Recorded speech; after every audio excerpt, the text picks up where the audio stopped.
पुंडलिक वरदे हरिविठ्ठल. श्री ज्ञानदेव तुकाराम. गोपाल कृष्ण भगवान की जय. माऊली ज्ञानेश्वर महाराज की जय. जगद्गुरु तुकाराम महाराज की जय. ज्ञानराज माझी योग्यांची माऊली, जेने निगमवल्ली प्रगट केली. गीता अलंकार नाम ज्ञानेश्वरी, ब्रह्मानंद लहरी प्रगट केली. अध्यात्मविद्येचे दाविलेसे रूप, चैतन्याचा दीप उजळीला. गीता अलंकार नाम ज्ञानेश्वरी, ब्रह्मानंद लहरी प्रगट केली. 56 भाषेचा केलासे गौरव, भवारनवी नाव उभारिली. श्रवणाचे मिसे बैसावे येवनी, साम्राज्य भुवनी सुखी नांदे. नामामने ग्रंथ श्रेष्ठ ज्ञानदेवी, एकतरी ओवी अनुभवावी. गीता अलंकार नाम ज्ञानेश्वरी, ब्रह्मानंद लहरी प्रगट केली. प्रस्तुत कीर्तनरूपी सेवेसाठी निवडलेला अभंग श्री संत नामदेव महाराज यांचा 6 चरणाचा आणि ज्ञानेश्वर महाराज व ज्ञानेश्वर महाराजाची ज्ञानेश्वरी यांची महती सांगणारा अभंग आहे.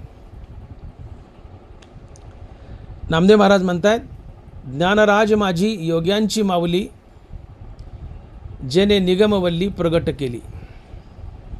ज्ञानराज माझी योग्यांची माऊली. 100 मूर्खाने आपल्याला चांगलं म्हणण्यापेक्षा एका शहाण्यानं आपल्याला चांगलं म्हणावं. काय बोललो मी? 100 मूर्खांनी आपल्याला चांगलं म्हणण्यापेक्षा एका शहाण्यानं आपल्याला चांगलं म्हणावं, यात आपला खरा मोठेपणा असतो.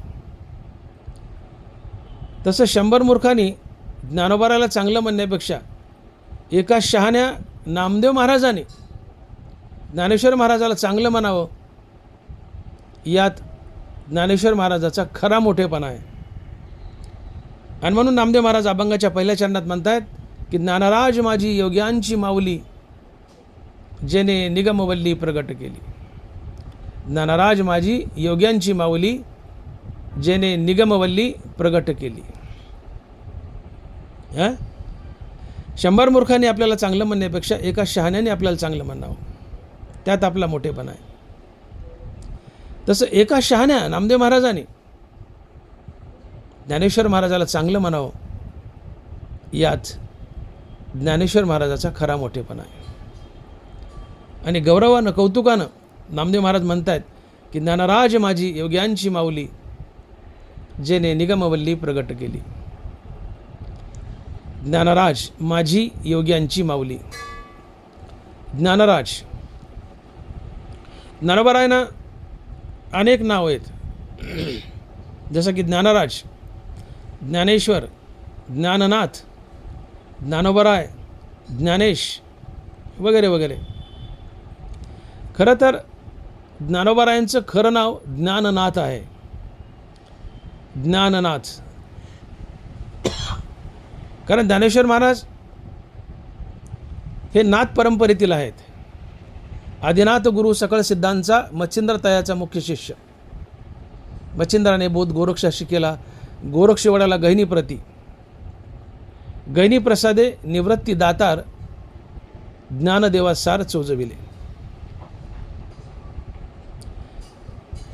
आदिनाथ, मच्छिंद्रनाथ, गोरक्षनाथ, गहिनीनाथ, निवृत्तीनाथ आणि ज्ञाननाथ.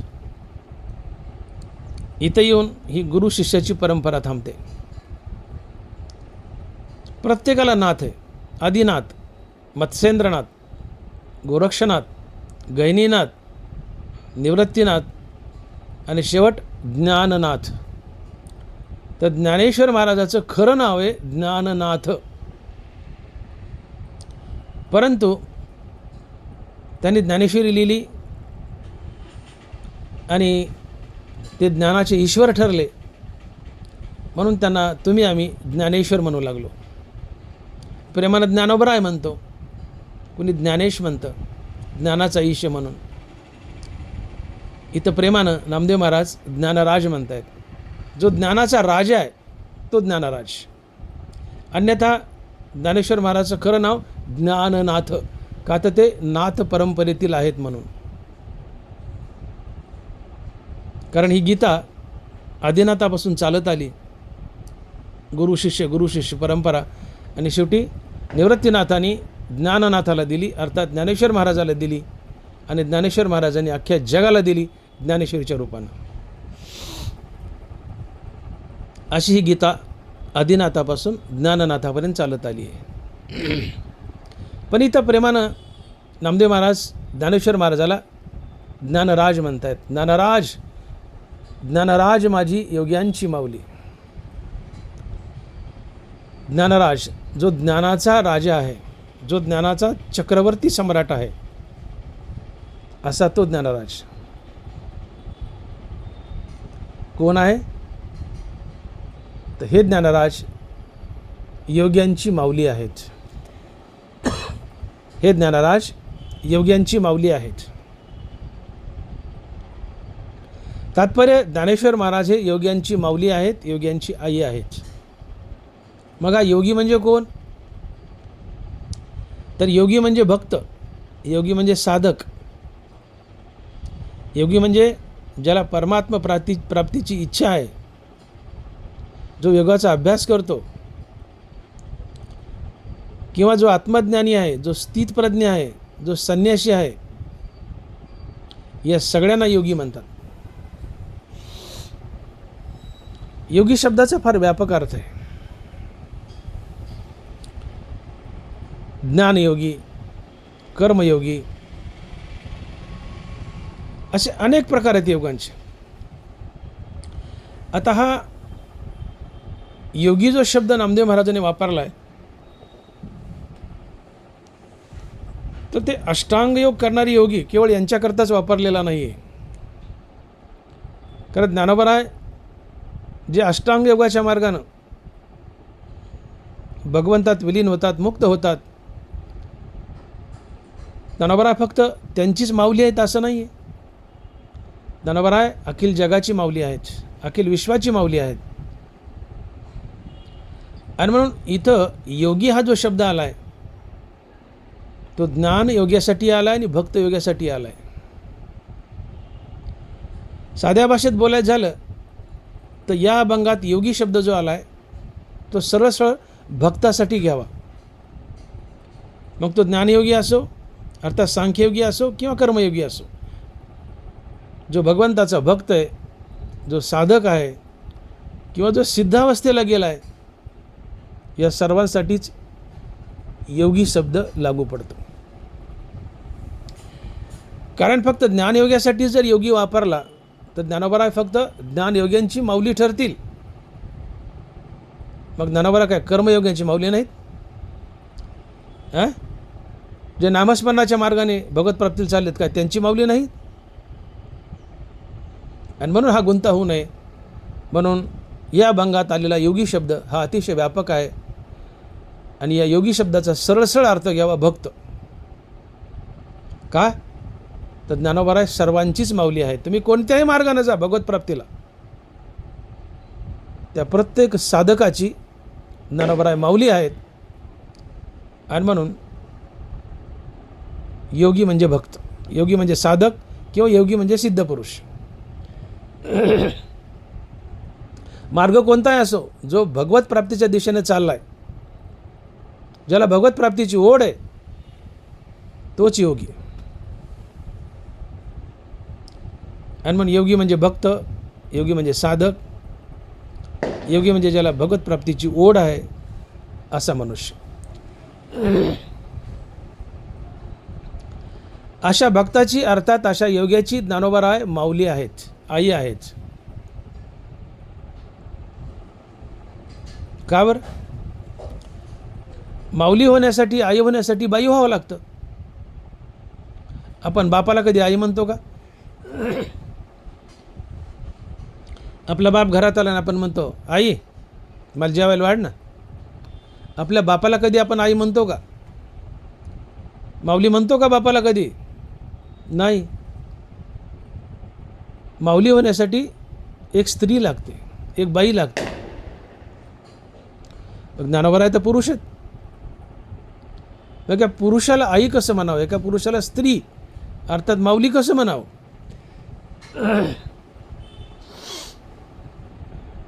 तर याचं असं कारण आहे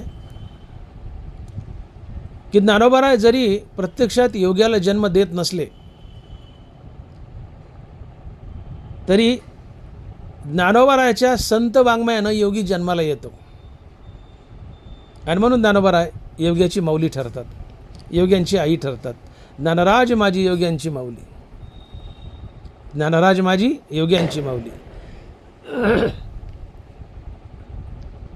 भले ज्ञानोबा राय पुरुष आहेत, ते बाई नाही आहेत, माणसाला किंवा योग्याला जन्म देत नाहीत, परंतु ज्ञानोबा रायचं जे संत वाङ्मय आहे ते संत वाङ्मय वाचून माणसाला भक्त होण्याची, योगी होण्याची प्रेरणा मिळते. आणि ज्ञानोबा रायच्या संत वाङ्मयामुळे मनुष्य योगाकडे झुकतो, भक्तीकडे झुकतो, तो भक्त होतो, योगी होतो. याचा अर्थ एक प्रकारे ज्ञानोबा रायच्या संत वाङ्मयाने योग्याला जन्म दिलाय आणि म्हणून ज्ञानोबा रायचं संत वाङ्मय अर्थात ज्ञानोबा राय योग्यांची माऊली ठरतात. आणि म्हणूनच प्रामुख्याने ज्ञानोबा रायला माऊली म्हटले. ज्ञानराज माझी योग्यांची माऊली.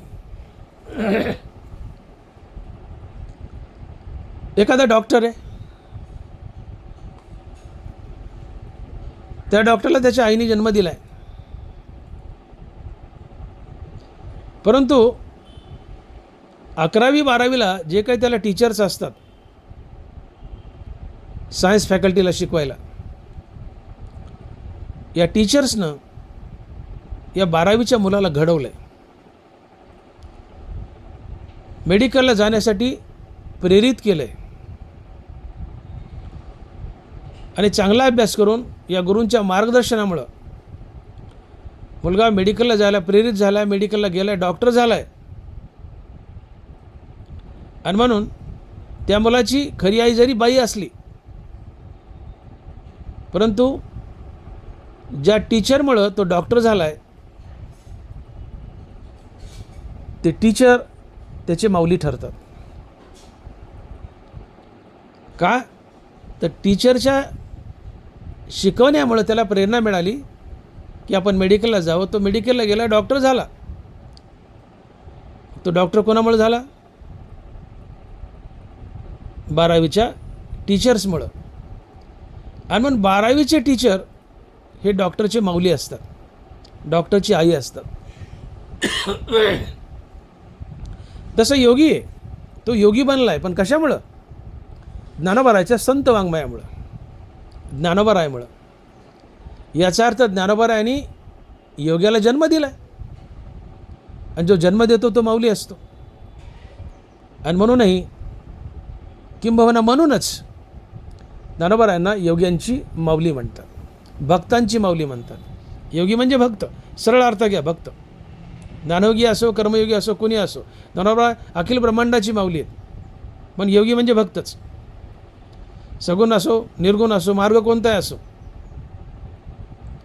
ज्ञानोबा राय सगुण भक्ताची माऊली, निर्गुण भक्ताची माऊली आहे. पण योगी म्हणजे भक्त, योगी म्हणजे साधक. आणि म्हणून ज्ञानोबा रायाच्या संत वाङ्मयामुळं, ज्ञानोबा रायामुळं जी मंडळी प्रेरित होते, भक्तिमार्गाला लागते, साधकाचं सिद्ध अवस्थेत जातात, अर्थात तिथे योगी जन्माला येतो.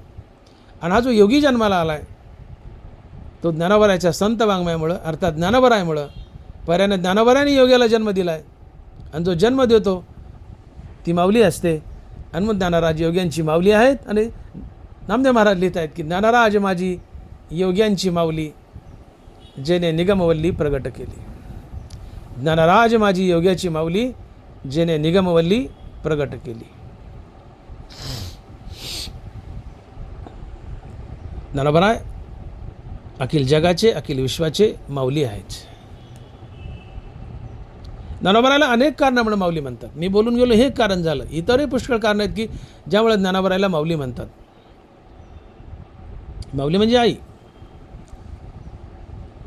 ज्ञानोबाला आई का म्हणतात, माऊली का म्हणतात? दुसरं कारण, उदाहरणार्थ एक बाई आहे, तिला 4 मुलं आहेत. त्यातले 3 मुलं उत्तम संसार करतायत, व्यवस्थित मार्गी लागलेत. पण त्या 4 पैकी एक मुलगा टुकार आहे, मोकार आहे, बदमाश आहे, मारामाऱ्या करतो, भांडणं करतो, जेलमध्ये जातो, सुटून येतो, पुन्हा मारतो, चोऱ्या करतो, डकेती करतो, बायका मुलाला त्रास देतो, समाजाला त्रास देतो. एक वाह्यात आहे, नालायक आहे. बाईला 4 मुलं आहेत, त्यातले 3 चांगले आहेत, एक नालायक आहे. तर त्या बाईला, अर्थात त्या आईला, त्या मार्गी लागलेल्या 3 मुलांची काळजी नसते. ते जे वाया गेले, जे नालायक आहे, टुकार आहेत, त्याची जास्त काळजी असते. ती सारखी नवऱ्याला म्हणते, अहो याचं बघा हो, याचं बघा हो, याचं बघा हो, हे व्हायला गेलं, याचं कसं होईल, याच्या लेकराचं कसं होईल, याला बघा हो. हे 3 मार्गी लागलेत. त्या तिघाचा विचार तिच्या डोक्यात नसतोच. तिच्या डोक्यात एकच विचार, हे व्हायला गेलं, हे टुकार, याचं कसं होईल, याचं कसं होईल. त्या वाया गेल्या मुलाची काळजी आई जास्त वाहते. तसं ज्ञानोबाराय पसायदान मागताना, आपल्या श्रीगुरूकडं पसायदान मागताना, पसायदानात ज्ञानोबारांच्या एकूण 12 मागण्या मागितल्यात. त्यात पहिली मागणी ज्ञानोबाराय आपल्या श्रीगुरूकडं मागतायत आणि श्रीगुरूला विनंती करतायत की हे श्रीगुरू, माझी पहिली विनंती, माझी पहिली मागणी आहे, ती मान्य करा. काय? जे खळांची व्यंकटी सांडो, तया सत्कर्मी रती वाढो, भूता परस्परे पडो, मैत्र जीवांचे. जे खळांची व्यंकटी सांडो. ज्ञानोबारांनी पसायदानात 12 मागण्या मागितल्या. त्यात स्वतःकरता तर काहीच मागितलं नाही, जगाकरताच मागितलं आहे. पण जगाकरता जे मागितलं आहे त्या 12 मागण्यामध्ये पहिली मागणी खळासाठी मागितली. खळासाठी मागितली. खळ कुणाला म्हणतात?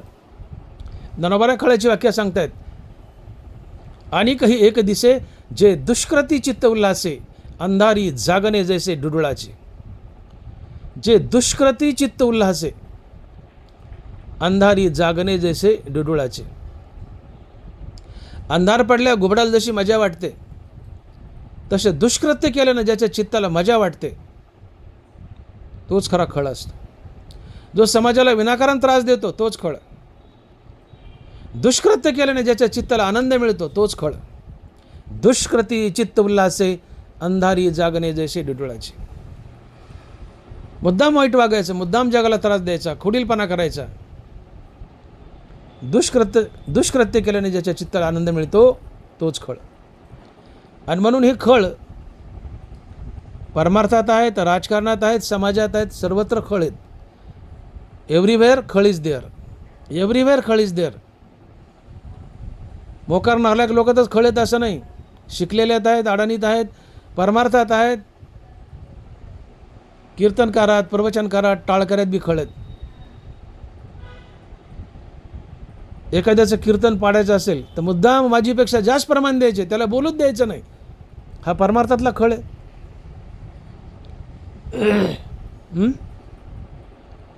पण राजकारणात खळ आहेत, परमार्थात खळ आहेत, सर्वत्र खळ आहेत. क्षेत्र कोणते असो, क्षेत्र कोणते असो, तुमच्या वागण्यातला खोडीलपणा हेच खळत्व आहे. तुम्हाला मुद्दाम समाजाला त्रास द्यावा वाटतो, हेच तुमचं खळत्व आहे. दुष्कृत्य केल्याने ज्याच्या चित्ताला आनंद मिळतो हेच खळ आहे. आणि समाजात जे खळ आहेत, ज्यांची वाईट गोष्टीकडे प्रवृत्ती आहे,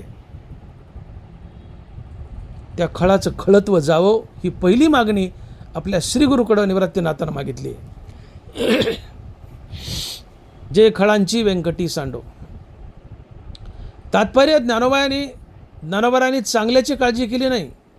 पसायदानात अगोदर नालायकाची, मूर्खाची काळजी केली, खळाची काळजी केली, जे वायाला गेलेत त्याची काळजी केली. आणि मी बोलून गेलो, बाईला 4 मुलं, 3 मार्गी लागलेत, एक वाया गेले, मूर्ख आहे, नालायक आहे. आई त्या 3 मार्गी लागल्या मुलाची काळजी वाहत नाही, जे वाया गेले त्याची काळजी वाहते. ती आई असते. जी वाया गेले त्या मुलाची काळजी जास्त वाहते ती आई असते. तसं समाजात जी माणसं वाया गेली आहेत, जे खळ आहेत ते सुधारावेत. ज्ञानोबाराही या खळांची काळजी वाहतात. आणि ज्ञानोबारा अखिल जगाची, अखिल विश्वाची माऊली आहे. चांगल्याची काळजी तर ज्ञानोबारा वाहतातच, पण जे वायाला गेलेत त्याची अगोदर काळजी वाहतात. आणि हे आईचं हृदय असतंय. आणि म्हणून ज्ञानाबाई माझी अनाथाची माय, एका जनार्दनी पाय वंदित असे. ही ज्ञानाबाई आहे. ज्ञानोबारा ही ज्ञानाबाई आहे, आई आहे, विश्वाची आई आहे, जगाची आई आहे. का? आईला आपल्या चांगल्या मुलाची तर काळजी असतेच, पण त्यापेक्षा वाया गेलेल्या मुलाची जास्त काळजी असते. आणि मग ज्ञानोबाराला समाजातील चांगल्या लोकांची काळजी आहेच, पण जे वाया गेले त्याची जास्त काळजी आहे. आणि वाया गेलेल्या मुलाची काळजी करते ती आई असते, ती माऊली असते. आणि म्हणून ज्ञानोबारा ही विश्वाची माऊली आहे, जगाची माऊली आहे. ज्ञानराज माझी योग्यांची माऊली, जेने निगमवल्ली प्रगट केली. ज्ञानोबाराय माऊली आहेत. ज्ञानोबाराची ज्ञानेश्वरी अर्थात गीता ही सुद्धा माऊली आहे. ज्ञानेश्वरी माय, ज्ञानोबाराय माय. गीता निष्कपट माय, चुकुनी ताणे हिंडे वाय, तया माय पुता भेटी होय हा धर्म तुमचा. गीता निष्कपट माय, नुसती माय नाही, निष्कपट माय. माय कधी कपटी नसतेच. मी बोललो, मुलगा चांगला असो वाईट असो, सगळ्याची सारखी काळजी वाहते, किंबहुना चांगल्यापेक्षा वाईटाची जास्त काळजी वाहते. याचं कसं होईल, याचं कसं होईल. आई सदैव निष्कपट असते. जी निष्कपट असते तीच माय असते. जी मुलात भेदभाव करत नाही तीच माय असते. गीता निष्कपट माय, चुकुनी ताणे हिंडे वाय, तया माय पुता भेटी होय हा धर्म तुमचा. गीता ही निष्कपट माय आहे. आणि ज्या गीतेवर भाष्य केलं ज्ञानोबाने, ज्ञानेश्वरचे रूप आहेत, ती ज्ञानेश्वरी ही निष्कपट माय. आणि ज्ञानेश्वरीचे लेखक ज्ञानोबा, ज्ञानेश्वरीचे लेखक ज्ञानोबा ही निष्कपट माय आहेत. का? तर ज्ञानोबा जेवढी चांगल्याची तेवढीच वाईटाची काळजी करतात, किंबहुना वाईटाची जास्त काळजी करत आहेत. माझी ज्ञानेश्वरी वाचून चांगल्याचा उद्धार होईल. ज्याला वाचता येतील ते वाचतील, सांगता येईल ते सांगतील. पण ज्यांना वाचता येत नाही, सांगता येत नाही, त्यांचं काय? ज्यांना वाचता येत नाही, सांगता येत नाही, त्यांचा उद्धार झाला पाहिजे, याची कळकळ जी असते ज्ञानोबारायला. ज्याला वाचता येते व्यासपीठावर बसून वाचेल, सांगेल, काय करायचं करेल, प्रवचन करेल, कीर्तन करेल, वाचणारा वाचेल, सांगणारा सांगेल, उद्धार करून घेईल. पण ज्याला वाचताच येत नाही त्याचं काय? ज्ञानोबाराय म्हणले, तू नुसतं येऊन बस, तू नुसतं येऊन बस, नुसतं ऐकल्यानं तुझा उद्धार होईल. श्रवणे पाठे अर्थे गीता निधी मोक्ष आरोते, जैसा समर्थ दाता कवनाते नास्ती न म्हणे. माझी ज्ञानेश्वरी वाचा, ऐका, सांगा, फळ एकच मोक्ष. आणि म्हणून ज्यांना वाचता येतं ते ज्ञानेश्वरी वाचतील, सांगता येते ज्ञानेश्वरी सांगतील. पण ज्यांना वाचताच येत नाही त्यांनी काय करायचं? त्यांनी नुसतं येऊन बसा आणि ऐका, तुम्हालाही मोक्षच. सांगणारा मोक्ष, ऐकणाऱ्याला मोक्ष. आणि ही आई असते गीता निष्कपट माय. आणि म्हणून ज्याला वाचता येतं आहे, सांगता येतं आहे, ते ज्ञानेश्वरी वाचतील, सांगतील, मोक्ष मिळवतील. पण ज्याला वाचता येत नाही त्याचं काय? याची ज्ञानोबारांनी जास्त काळजी वाहिली आणि त्यांना सांगितलं, तुम्ही जाण नुसतं बसा ना ऐका, तुम्हालाही मोक्षच. ही ज्ञानोबारातली माय आहे, ज्ञानोबारातली माऊली आहे. आणि म्हणून ज्ञानोबारा विश्वाची माऊली आहेत. ज्ञानराज माझी योग्यांची माऊली. योगी म्हणजे भक्त, तो संन्यासी घ्यायचाच नाही. योगी म्हणजे भक्त, सरळ अर्थ घ्यायचा. योगी म्हणजे साधक, योगी म्हणजे भक्त. कारण ज्ञानोबारा सगळ्या जगाची आई आहेत. मग कर्मयोगाची आहेत आणि ज्ञानयोगाची आहेत. मग या अभंगात आलेला योगी शब्द म्हणजे भक्तच. ते सगुण निर्गुण घ्यायचंच नाही इथं. ज्ञानराज माझी योग्यांची माऊली. ज्ञानोबाराय संत होते. संत मायबाप असतात. तुम्ही संत मायबाप कृपावंत, काय मी पतित कीर्तिवान. संत मायबाप असतात. जगामध्ये 3 लोक मायबाप असतात. एक आपले जन्मदाते आईवडील आपले मायबाप असतात.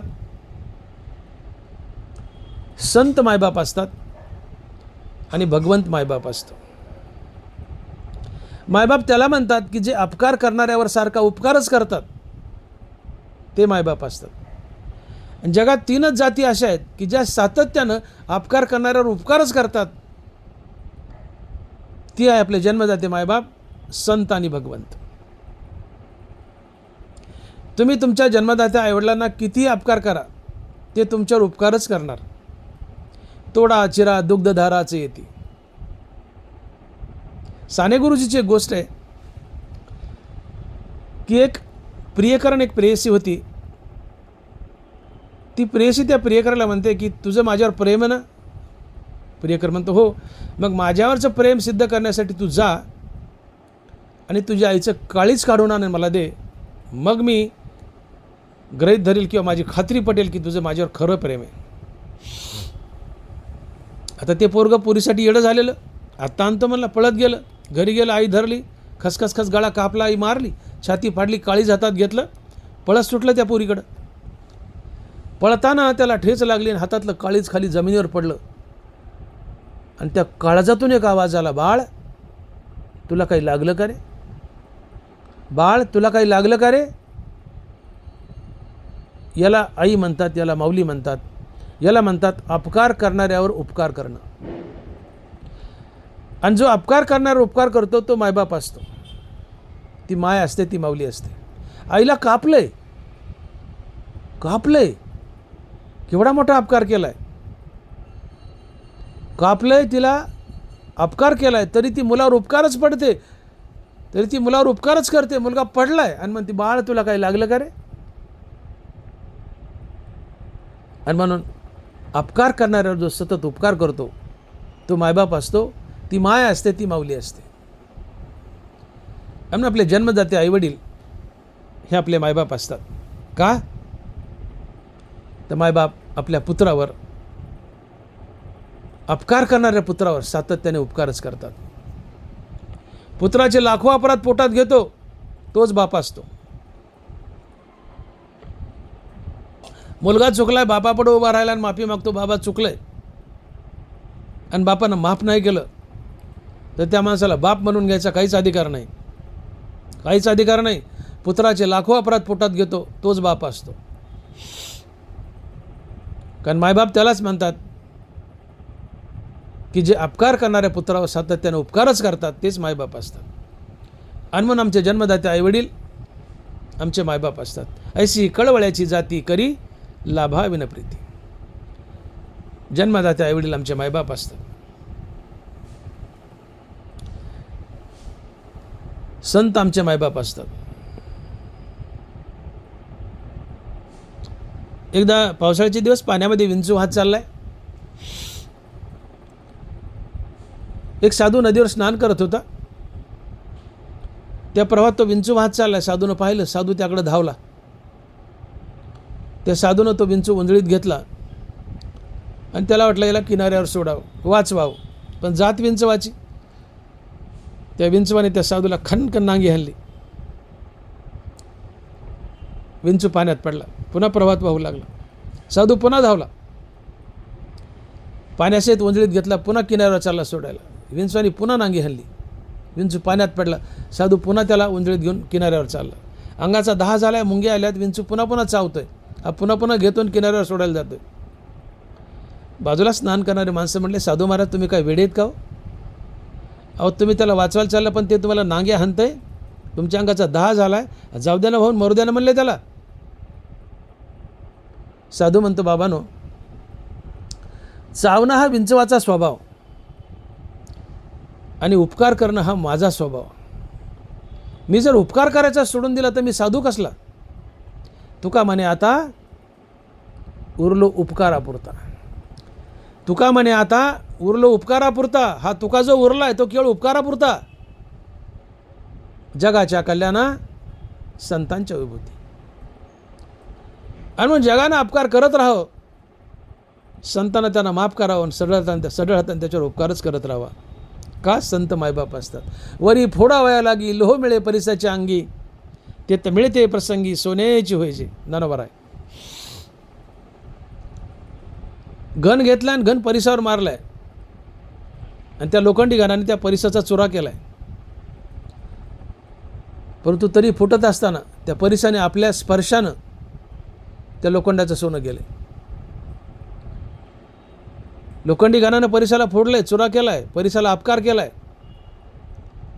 परिसाला अपकार केला आहे लोखंडी घरानं, तरी परिसानं फुटत असताना आपला स्पर्श त्या लोखंडाला झाल्यामुळं त्या अपकार करणाऱ्या लोखंडावर उपकार केला आणि त्या लोखंडाचं सोनं केलं आहे. आणि म्हणून जो अपकार करणाऱ्यावर उपकार करतो तो संत असतो, अपकार करणाऱ्यावर उपकार करतो तो मायबाप असतो. आणि अपकार करणाऱ्यावर उपकार करतो तो देव असतो. कंस, शिशुपाल, रावण भगवंताला सातत्यानं पाण्यात पाहत होते, मारायला टपले होते. राम अवतारात रावण, कृष्ण अवतारात कंस, शिशुपाल हे भगवंताला शिवाय द्यायचे, वाचाळ बोलायचे, मारायला टपले होते. परंतु तरी भगवंतानं त्यांना मारलं, पण त्यांना सढळ हातानं मोक्ष दिला. तुझे अवधार्य जाणो स्वतंत्र, देता न म्हणशी पात्रा पात्र, कैवल्य असे पवित्र वैर्यही दिदले. भगवंत तुम्ही अपकार करतायत, तुम्ही आयुष्यभर वाईटच वागलेत, पण तुम्हाला पश्चाताप झालाय आणि तुम्ही भगवंताच्या दारात उभा राहून म्हणा देवा माझं चुकलं, तोबा करा, आता मी वाईट वागणार नाही, पश्चाताप होऊ द्या, देव तुम्हाला माफ करतो. का तर देव आमचा बाप आहे. या कारणे मी पिता महद्ब्रह्म हे माता, अपत्य पंडुसुता जगडंबर. देवांचा बाप आहे आणि बाप त्याला म्हणतात की पुत्राचे लाखो अपराध पोटात घेतो तो बाप असतो, अन्यथा तो बापच नाही. पुत्र चुकलाय, माफी मागतो आणि माफ केलं नाही, त्याला बाप म्हणून घ्यायचा अधिकारच नाही. पुत्रानं चुकत राहावं, बापानं माफच करत राहावं, तर तो बाप. देव आमचा बाप आहे. या कारणे मी पिता महद्ब्रह्म हे माता, अपत्य पंडुसुता जगडंबर. देव आमचा बाप आहे, आम्ही चुकावून देवाने माफच करावं. आणि म्हणून मी बोललो की जन्मदाते आई वडील हे आमचे मायबाप असतात, संत आमचे मायबाप असतात, भगवंत आमचा मायबाप असतो. ज्ञानोबा संत आहेत म्हणूनही जगाची माऊली आहेत. विसोबा खेसरानं काय कमी त्रास दिला हो? मांडेबाजाला खापर मिळू दिलं नाही. माधुकरी मागितली ती त्यांना जर दिसलं विसोबा खेसरला की ज्ञानोबाच्या झोळीत काहीतरी आहे, यांनी जाऊन टाराटारा झोळी फाळावी, फेकून द्यावा, अन्न जमिनीवर सांडावं. ज्यांनी वाढले त्या माणसाच्या घरी जाऊन त्याला दम द्यावा. तू जर याला अन्न वाढशील, धान्य वाढशील तर तुला वाढीत टाकेल. स्वतः तर माधुकरी वाढत नव्हताच, पण जे वाढील त्याला दम द्यायचा आणि मला तुला गावातून हकलून देईल. विसोबा खेसरानं या चारी भावंडांना वाढीत टाकलं, जीवन नकोसं केलं, सळो की पळो केलं, मांडेबाजाला खापर मिळू दिलं नाही, नको तर त्रास दिला. पण ज्यावेळेस ज्ञानोबाच्या पाठीवर मुक्ताबाई मांडे भासतायत, विस्तारसारखी पाठ लाल झाली आणि मांडे भासतायत, टर्र ती चपाती पोळी फुगते, हे चित्र विसोबा खेचर खिडकीतून चोरून पाहतो. त्यावेळेस ज्ञानोबाचं आगळं वेगळं सामर्थ्य पाहून विसोबा दचकला, हपकला. ज्ञानोबाच्या कुटीमध्ये झोपडीमध्ये आला, ज्ञानोबाच्या पायावर लोळू लागला, माफी मागू लागला. तेव्हा ज्ञानोबाने लाथा घालून हाकलून दिला नाही. तिथं आम्ही असतो तो शिव्या घातल्या असता, लाथा देऊन लाथा घालून हाकलला असता, मागचं उकरून काढलं असतं भांडण. ज्ञानोबाने मागचं उकरलं नाही, उलट वराशी लावलं, छातीला लावलं, त्याच्या मस्तकावर हात ठेवला आणि त्याला एवढा मोठा माणूस केला.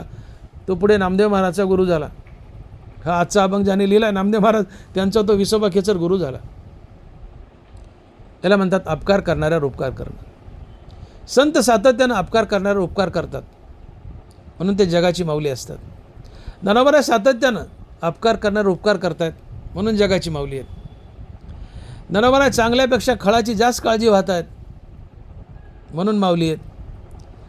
ज्ञानोबा आणि ज्ञानोबाचं संत वाङ्मय योग्यानं जन्म देत आहेत म्हणून ज्ञानोबा माऊली आहेत आणि विशेषतः योग्याची माऊली आहेत. आणि म्हणून नामदेव महाराज विशेषतः पहिल्या चरणात लिहित आहेत की ज्ञानराज माझी योग्यांची माऊली, जेने निगमवल्ली प्रगट केली. ज्ञानराज माझी योग्यांची माऊली, जेने निगमवल्ली प्रगट केली. ज्ञानोबा योग्यांची माऊली आहे आणि त्यांनी काय मोठी कामगिरी केली तर ज्ञानोबारायांनी निगमवल्ली प्रगट केली. निगम म्हणजे वेद आणि वल्ली म्हणजे वेली. वेदरूपी वेल ज्ञानोबारायांनी तयार केली. तात्पर्य वेदरूपी वेल तयार केली म्हणजे वेदावर भगवान श्रीकृष्णानं भाष्य केलं ती गीता आणि गीतेवर ज्ञानोबारायांनी भाष्य केलं ती ज्ञानेश्वरी. वेदरूपी वेल तयार केली, अर्थातच ज्ञानेश्वरी वेल तयार केली. कारण सोपा वेद म्हणजे गीता, सोपी गीता म्हणजे ज्ञानेश्वरी, आणि सोपी ज्ञानेश्वरी म्हणजे गाथा. ज्ञानोबारांनी निगमवल्ली प्रगट केली. याचा अर्थ वेदावर जे भाष्य केलं भगवान कृष्णाने, ती गीता वेदाचं सार आहे, उपनिषदाचं सार आहे गीता. वेदावर अर्थात गीतेवर भाष्य केलं, ती ज्ञानेश्वरी वेदाच्या रूपानं निगमवल्ली अर्थात ज्ञानेश्वरीवल्ली प्रगट केली. ही त्यांची सर्वात मोठी कामगिरी आहे. आणि ही वल्ली अर्थात वेल जी असते, वल्ली म्हणजे वेल, ही जी वेल आहे, वेदरूपी वेल, ज्ञानेश्वरूपी वेल, गीतारूपी वेल, या वेली या वनस्पती औषधी असतात. झाडाला, वनस्पतीला औषधी म्हणतात. औषधी प्रत्येक झाडात, प्रत्येक वनस्पतीमध्ये काही ना काही औषध लपलेलं असतं, आपल्याला ते माहीत नसतं. आणि म्हणून पहा, वनस्थाळ्या असा एक शब्द आहे ग्रामीण भागात. वनस्पतीला, झाडाला वनस्थाळ्या म्हणतात, आणि वनस्थाळी या शब्दाचा अर्थ होतो औषध. म्हणूनच झाडाला वनस्थाळी किंवा औषधी म्हणतात. प्रत्येक झाडात काहीतरी औषध लपलेलं असतं. आणि मग वेली, वृक्ष हे औषधी आहेत. तर ज्ञानोबारांनी निगमवल्ली वेदरूपी वेलीपासून अर्थात ज्ञानेश्वरी रूपी वेलीपासून औषध तयार केलं. किंबहुना ज्ञानेश्वरी हेच एक औषध आहे. निगमवल्ली याला सरळ म्हणा ज्ञानेश्वरी वल्ली, गीतावल्ली, ही वेदाची वेल, गीतेची वेल, ज्ञानेश्वरीची वेल हे औषध आहे. आणि हे ज्ञानेश्वरी रूपी औषध भवरोग घालवतं. तुम्ही आम्हाला रोग झालाय, कोणता रोग? भवरोग. आत्मया जीवबुद्धी लागली असे क्षयव्याधी, ते जयाचे सन्निधी निरुजा करी. ज्ञानोबा. आत्मया जीवबुद्धी लागली असे क्षयव्याधी. क्षय म्हणजे टीबी, क्षय म्हणजे रोग. आत्म्याला टीबी झाली आहे किंवा आत्म्याला रोग झाला आहे, क्षयरोग म्हणजे टीबी म्हणतात त्याला. आत्म्याला रोग झाला आहे, टीबी झाली, कशाची? जीव म्हणून घेण्याची. आत्मया जीवबुद्धी लागली असे क्षयव्याधी, ते जयाचे सन्निधी निरुजा करी. आत्मा म्हणतो मी जीव आहे, हा आत्म्याला झालेला क्षय आहे किंवा रोग आहे. हाच भवरोग आहे की जो जन्ममानाच्या फेऱ्यात पुन्हा पुन्हा बांधतो. हा आत्म्याला झालेला क्षयरोग, भवरोग घालण्यासाठी ज्ञान लागतं. ज्ञानाने अज्ञान मारावं लागतं. आणि हे ज्ञानरूपी औषध ज्ञानेश्वरीमध्ये आहे की ज्यामुळे तुम्ही मुक्त होता, तुमचा भवरोग जातो. आणि म्हणून ज्ञानोबारांनी निर्माण केलेली ज्ञानेश्वरी ही निगमवल्ली आहे किंवा ज्ञानेश्वरी वल्ली आहे. आणि म्हणून ज्ञानराज माझी योग्याची माऊली, जेने निगमवल्ली प्रगट केली. वेद म्हणजे गीता, गीता म्हणजे ज्ञानेश्वरी, ज्ञानेश्वरी म्हणजे गाथा. निगमवल्ली याचा सरळ सरळ अर्थ आहे ज्ञानेश्वरी वल्ली, ज्ञानेश्वरी रूपी औषध, ज्ञानेश्वरी रूपी वेल किंवा ज्ञानेश्वरी रूपी औषध. आणि ज्ञानेश्वरी रूपी औषध जर पिलं तर भवरोग जातो, अर्थात जन्ममरणाचा फेरा तुमच्या मागचा संपतो. का? तर ज्ञानेश्वरी अभ्यासली, गळी उतरवली तर तुम्हाला ज्ञान होतं, आत्मज्ञान होतं. हे ज्ञान अज्ञानाला मारतं आणि ज्ञान तुम्हाला मुक्तही करतं.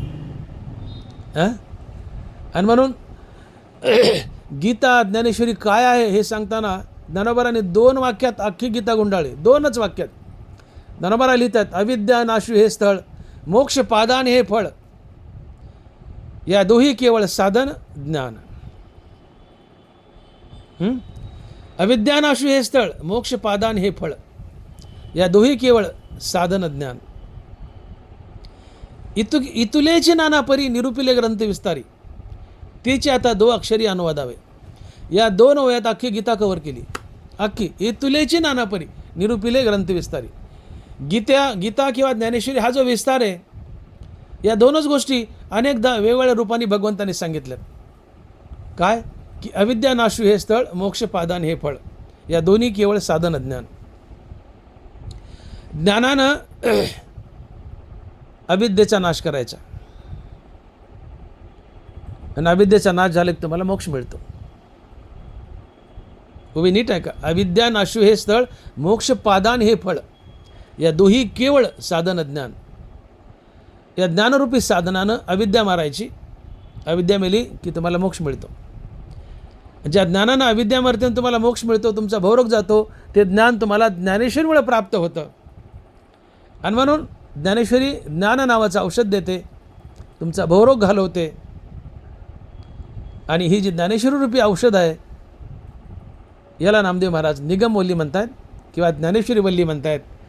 आणि हा जो समाज जन्ममरणाच्या डोहात सारखा ढवळतोय, किती वेळा जन्म यावे किती व्हावे फजित, पुनरपि जननम पुनरपि मरण, उपजेते नासे नासिले पुनरपि दिसे, हे घटिका यंत्र जैसे परिभ्रमेगा. हे जन्ममरणाचं राहटगाड आहे. जन्मलेलं मरत आहे, मेलेलं पुन्हा जन्मत आहे. हे तोपर्यंत संपत नाही जोपर्यंत मोक्ष नाही. आणि मोक्ष तेव्हाच मिळतो की ज्यावेळेस तुम्हाला आत्मज्ञान होईल. कारण आत्मज्ञानानं, या ज्ञानानं अज्ञान मरतं. अज्ञान मेलं की तुम्ही आत्मज्ञानी होता. आत्मज्ञान झालं म्हणजे मी देह नसून आत्मा या बोधावर आरूढ होता, तर मी मुक्त होता, म्हणजे भवरोग गेला. आणि म्हणून निगमवल्ली, ज्ञानेश्वरी वल्ली ही एक औषध आहे. वल्ली म्हणजे वेल. वेदरूपी वेलीला किंवा ज्ञानेश्वरीरूपी वेलीला ज्ञानोबरांनी काय संबोधन केलं? औषध. अर्थात वेद ज्ञानेश्वरी हे औषध आहेत, गीता हे औषध आहे. गीता ज्ञानेश्वरी अभ्यासली, वाचली, गळी उतरली, तर या ज्ञानेश्वरीरूपी औषधानं तुमचा भवरोग जातो. आणि म्हणून ज्ञानोबारांनी प्रगट केलेली ज्ञानेश्वरी याबद्दल लिहिताना नामदेव महाराज लिहित आहेत की ज्ञानराज माझी योग्यांची माऊली, जेने निगमवल्ली प्रगट केली. आणि ज्ञानोबारांनी ही जी निगमवल्ली प्रगट केली आहे, ही निगमवल्ली ही गीता आहे. आणि गीतेला जो अलंकार सजवला ती ज्ञानेश्वरी हे अभंगाच्या दुसऱ्या चरणात. आणि नामदेव महाराज लिहितात की गीता अलंकार नाम ज्ञानेश्वरी ब्रह्मानंद लहरी प्रगट केली. गीता अलंकार नाम ज्ञानेश्वरी ब्रह्मानंद लहरी प्रगट केली. म्हणून मी बोलून गेलो की सोपा वेद म्हणजे गीता, सोपी गीता म्हणजे ज्ञानेश्वरी, आणि सोपी ज्ञानेश्वरी म्हणजे तुकोबारायाचा गाथा. वेदावर जे भाष्य केलं आहे भगवान श्रीकृष्णानं, ती गीता आहे. आणि त्या गीतेला अलंकार चढवला आहे, ती ज्ञानेश्वरी. गीता अलंकार नाम ज्ञानेश्वरी. अर्थात गीतेचा 13 पट विस्तार, गीतेचा 13 पट विस्तार म्हणजे ज्ञानेश्वरी.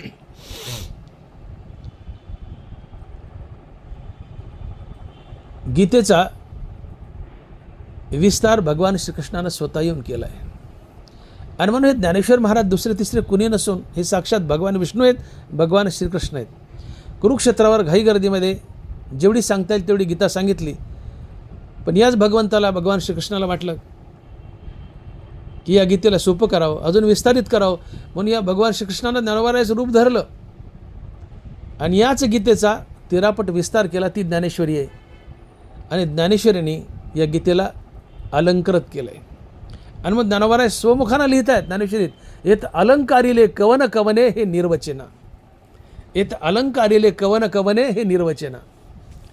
ज्ञानेश्वरीमुळे गीता शोभून दिसते का गीतेमुळे ज्ञानेश्वरी शोभून दिसते हे सांगता येत नाही. दोन्ही सुशोभित आहेत, पण कोणती कोणामुळे शोभते सांगता येत नाही.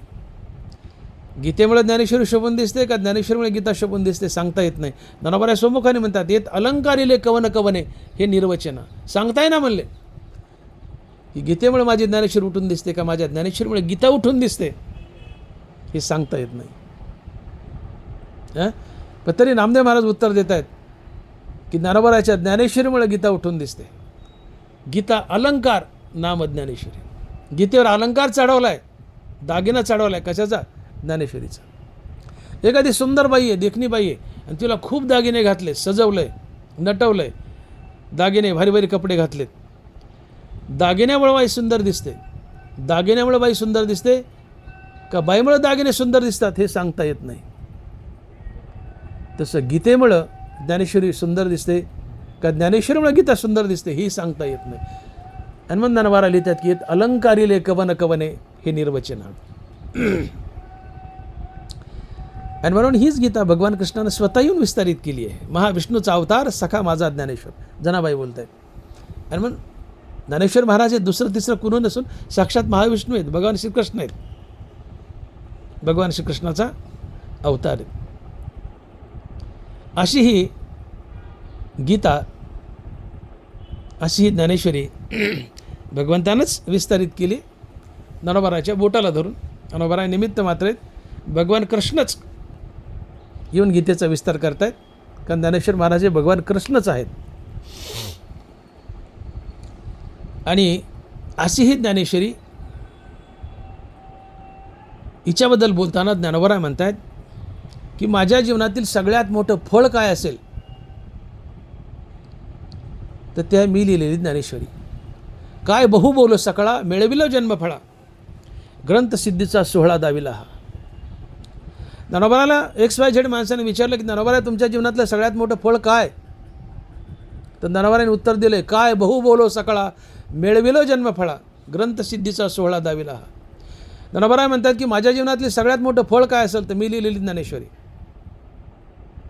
मी सच्चिदानंद बाबाचं प्रेत उठवलं हा माझ्या जीवनातील फार मोठा चमत्कार नाही आहे.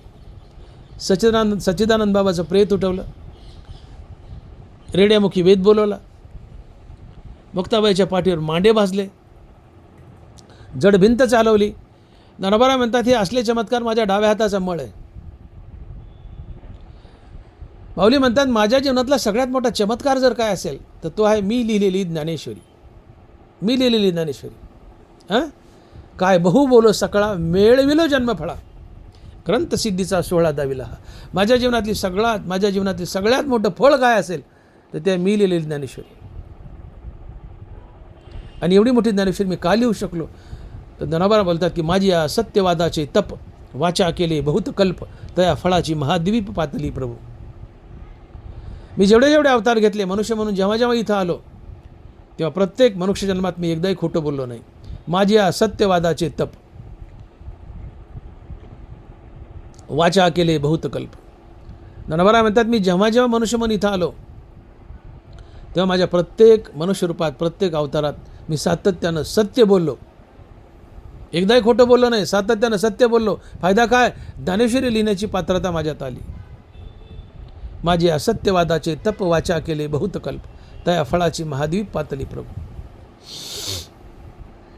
अशी ही ज्ञानेश्वरी, माझी ज्ञानेश्वरी हा गीतेचा अलंकार आहे. माझ्या ज्ञानेश्वरीने गीतेला सजवलं आहे. माझी ज्ञानेश्वरी त्रैलोक्यातली सगळ्यात सुंदर वस्तू आहे. ज्ञानोबाची ज्ञानेश्वरी विश्वातील सगळ्यात सुंदर वस्तू आहे. ज्ञानोबा सोमुखाने म्हणतात तुम्ही मज संती ग्रंथरूप हा त्रिजगती, उपयोग केला पडोती तो निरुपमची. ज्ञानोबा म्हणतात समोरच्या श्रोते मंडळीकडे पाहून, निवृत्तीनाथाकडे पाहून बोलत आहेत की तुम्ही मज संती ग्रंथरूप हा त्रिजगती, उपयोगा केला पडोती तो निरुपमची. ज्ञानोबा म्हणतात माझी ज्ञानेश्वरी त्रैलोक्यातील सगळ्यात सुंदर वस्तू आहे. या जगात ज्ञानेश्वरीला उपमा द्यायची असेल तर ती ज्ञानेश्वरीचीच द्यावी लागते. अमृताची चवी निवडी जे ते अमृतासारखीच म्हणीजे, तसे ज्ञान हे उपमिजे ज्ञानाशीच. ज्ञानासारखं मोठं काय तर ज्ञानच, अमृतासारखं गोड काय तर अमृत, ज्ञानेश्वरीसारखं महान काय तर ज्ञानेश्वरीच. ज्ञानेश्वरी त्रैलोक्यातील सगळ्यात सुंदर वस्तू आहे, तिला कशाचीच उपमा देता येत नाही. आणि म्हणून विनोदानं म्हणतायत ज्ञानोबा की मजलागी ग्रंथाची स्वामी दुजी सृष्टी जे हे केली तुम्ही, ते पाहून हसो आम्ही विश्वामित्रा ते हे. माझी ज्ञानेश्वरी ही प्रतिसृष्टी आहे. विश्वामित्र प्रतिसृष्टी करायला गेले पण त्यांचा मध्येच त्रिशंकू झाला, लटकले. त्या विश्वामित्राला पाहून आम्ही हसू म्हणले, ते पाहून हसो आम्ही विश्वामित्रा ते. विश्वामित्राला प्रतिसृष्टी बनवता आली नाही, पण माझी ज्ञानेश्वरी प्रतिसृष्टी आहे. मजलागी ग्रंथाची स्वामी दुजी सृष्टी केली तुम्ही, ते पाहून हसो आम्ही विश्वामित्रा ते. आणि म्हणून ज्ञानोबाची ज्ञानेश्वरी प्रतिसृष्टी आहे. ज्ञानोबाची ज्ञानेश्वरी त्रैलोक्यातली सगळ्यात सुंदर वस्तू आहे. आणि ही ज्ञानेश्वरी गीतेचा अलंकार आहे. आणि म्हणून नामदेव महाराज म्हणतात की गीता अलंकार नाम ज्ञानेश्वरी. गीता अलंकार नाम ज्ञानेश्वरी, अर्थात ज्ञानोबाराच्या ज्ञानेश्वरीने गीतेला अलंकारित केलं आहे, सुशोभित केलं आहे. ज्ञानेश्वरीमुळे गीता शोभून दिसते. पण हे नामदेव महाराज म्हणतात, पण ज्ञानोबा म्हणतात की बा मला सांगता येत नाही गीतेमुळे माझी ज्ञानेश्वरी शोभून दिसते की माझ्या ज्ञानेश्वरीमुळे गीता शोभते, हे मला सांगता येत नाही. येत अलंकारिले कवन कवने हे निर्वचना, हे ज्ञानोबा बोलतात. पण नामदेव महाराज म्हणतात माऊली तुमचं बाजूला धाव द्या, माझं ऐका का, तुमच्या ज्ञानेश्वरीमुळं गीता शोभून दिसते हे मी सांगतो. गीता अलंकार नाम ज्ञानेश्वरी, गीतेवर चढवलेला अलंकार ही ज्ञानेश्वरी आहे. आणि गीता ज्ञानेश्वरीमुळे शोभून दिसते आणि म्हणून गीता अलंकार नाम ज्ञानेश्वरी. अशी महान ज्ञानेश्वरी ही ब्रह्मानंद लहरी आहे. गीता अलंकार नाम ज्ञानेश्वरी ब्रह्मानंद लहरी प्रगट केली. ब्रह्मानंद लहरी, लहर म्हणजे लाटा, ब्रह्मानंद म्हणजे मोक्षच, ब्रह्मरस म्हणजे मोक्ष, ब्रह्मानंद म्हणजे मोक्ष. ज्ञानेश्वरी म्हणजे साक्षात मुक्तिदायिनी आहे, हा ब्रह्मानंद आहे. ज्ञानेश्वरी ही ब्रह्मानंद लहरी म्हणजे ही मुक्तीचे, मुक्तिदायिनी आहे. ज्ञानेश्वरी म्हणजे मुक्तिदाता आहे. आणि म्हणजे ज्ञानेश्वरीला ज्ञानोबारायांनी आणि भगवान श्रीकृष्णाने सढळ हातानं आशीर्वाद दिला आहे की जो कोणी, ज्ञानोबा बोलतात, जो कोणी माझी ज्ञानेश्वरी वाचेल, ऐकेल, सांगेल त्याला एकच फळ, मोक्ष. श्रवणे पाठे अर्थे गीता निधी मोक्ष आरोते, जसा समर्थ दाता कमनाते नास्ती न म्हणे. माझी ज्ञानेश्वरी वाचा, ऐका, सांगा, फळ एकच, मोक्ष. गीतेपाशी ज्ञानेश्वरीपाशी पंक्तिभेद नाही आहे, पंक्तिभेद करू नये. एरवी घरातही माणसं जेवायला बसली 10-5 तर पंक्तिभेद करू नये, एकाला चांगलं एकाला वांगलं वाढू नये. नामदेव महाराज म्हणतात पंक्तिभेदकाची मरतील पोरे किंवा तिचा पती मरे बाळपणी. जी बाई पंक्तिभेद करते तिचा नवरा मरतो किंवा पोरं मरतात, पण पंक्तिभेद करू नका, पंक्तिभेद नसावा. तसा गीतेपाशी ज्ञानेश्वरीपाशी पंक्तिभेद नाही आहे. ज्ञानोबा म्हणतात माझी ज्ञानेश्वरी वाचा, ऐका, सांगा, पारायण करा, काही करा, फळ एकच, मोक्ष. ज्याला वाचता येतं ते वाचेल, ज्याला सांगता येते ते सांगेल, म्हणून त्याला मोक्ष आहे. तात्पर्य वक्ता आहे ज्ञानेश्वरीचा म्हणून मोठं काम करतो, वक्ता मोठा असतो, ज्ञानेश्वरीचा वक्ता आहे म्हणून त्याला मोक्ष आहे. आणि जे श्रवण करतायत त्यांना काहीतरी छोटं मोठं फळ असं नाही आहे. ज्ञानेश्वरीच्या वक्त्यालाही मोक्ष, ज्ञानेश्वरीच्या श्रोत्यालाही मोक्ष, दोघांनाही मोक्षच. श्रवणे पाठे अर्थे गीता नेदी मोक्ष आरोते, जसा समर्थ दाता कवनाते नास्ते न म्हणे. ज्ञानेश्वरी सांगा, वाचा, ऐका, फळ एकच, मोक्ष. आणि म्हणून ही ब्रह्मानंद लहरी आहे, ही मुक्तिदायिनी आहे. ज्ञानेश्वरीची महती सांगताना ज्ञानोबा सोमुखानं लिहितायत, ज्ञानेश्वरी सोमुखानं बोलतायत. गीतेचा पाठो जो जाणे का तयाच्यानी सांगातीपणे, गीता लिहून वाहने पुस्तक मिशे. नीट आहे का उभी. गीतेचा पाठो जो जाणे का तयाच्यानी सांगातीपणे, गीता लिहून वाहने पुस्तक मिसे. ऐशाशा मिसकटा संसाराच्या चोटा, गवांदी घातली चोखटा मोक्ष सुखाची. ज्ञानोबा म्हणतात की माझी ज्ञानेश्वरी जो सांगतो त्याच्यासोबत जरी नुसतं फिरलं तरी तुम्हाला मोक्ष मिळेल. माझी ज्ञानेश्वरी, माझी गीता कागदावर लिहून पुस्तक रूपात नुसती खिशात वागवली तरी तुम्हाला मोक्ष मिळेल. यापेक्षा मोक्ष काय सोपा काढायचा, अजून मोक्ष काय सोपा करायचा. अहो ज्ञानोबाने अक्षरशः चव्हाट्यावर आणून मांडला आहे मोक्ष, याला लुटा. पण आभागी आम्ही या ज्ञानेश्वरीकडे, गीतेकडे डुंकून पाहणार. या भारताचं सगळ्यात मोठं वैभव काय आहे तर गीता गाथा ज्ञानेश्वरी आहे. भारताची खरी श्रीमंती ज्ञानेश्वरी आहे, गाथा आहे, गीता आहे. पण आम्ही आभागे त्याकडे डोकून पाहणार. याला लुटा म्हणतात. मी चव्हाट्यावर आणला आहे मोक्ष ज्ञानेश्वरीच्या रूपाने, याला लुटा. पण आम्ही आभागे मोक्ष लुटायचं सोडावं, ज्ञानेश्वरीकडे डुंकूनही पाहत नाही. 16 वर्षाला ज्या ज्ञानोबारांनी ज्ञानेश्वरी लिहिली, 16चा आकडा फिरवा, 61 वय झालं तर आम्ही ज्ञानेश्वरीकडे डुंकून पाहत नाही. ज्ञानेश्वरी तरण्याबाण पोरान लिहिली, तरण्याबाण पोरानेच वाचावी. Dnyaneshwari is the book of the life. एका तरण्या पोरानं ज्ञानेश्वरी लिहिली, कॉलेजच्या तरण्या पोरांना ज्ञानेश्वरी वाचावी. पण तरणे पोरं काय करतात सध्या सांगायची गरज नाही, तुम्हाला माहिती आहे.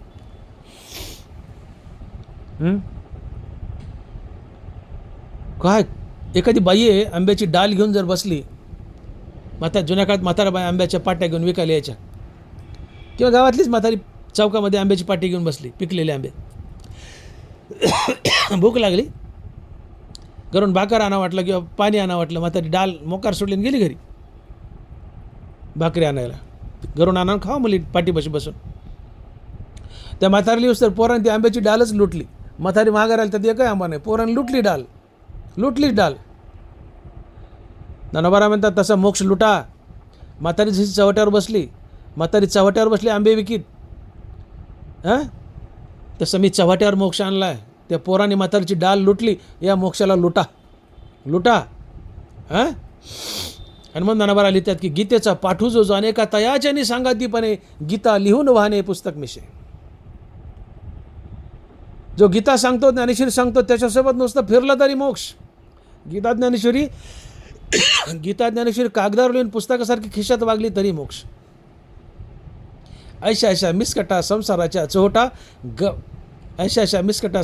चोहटा गवादी घातली चोखटा मोक्ष सुखाची. चव्हाट्यावर मोक्ष आणलाय, चव्हाट्यावर, याला लुटा.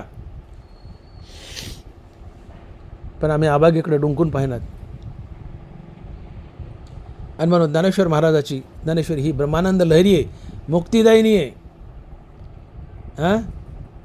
तिला वाचा, ऐका, सांगा, फळ एकच मोक्ष. ती मोक्षच देते. तिची कोणत्या रूपात सेवा करा, ती मोक्षच देणार तुम्हाला. वाचा, सांगा, ऐका, मोक्षच देणार. ज्ञानोबराज लिहित आहेत, तसा प्रबंधू हा श्रवणी लागत खेळ समाधी आणि. तुम्ही ज्ञानेश्वरी मन लावून वाचा, तुम्हाला समाधीच लागणार. आशीर्वाद दिलाय ज्ञानोबारांनी याला. माझी ज्ञानेश्वरी नुसती वाचताना समाधी लागेल. जी समाधी योग्याला लागते ती समाधी नुसती ज्ञानेश्वरी वाचताना लागते. तसा प्रबंधू हा श्रवणी लागत खेळ समाधी आणि.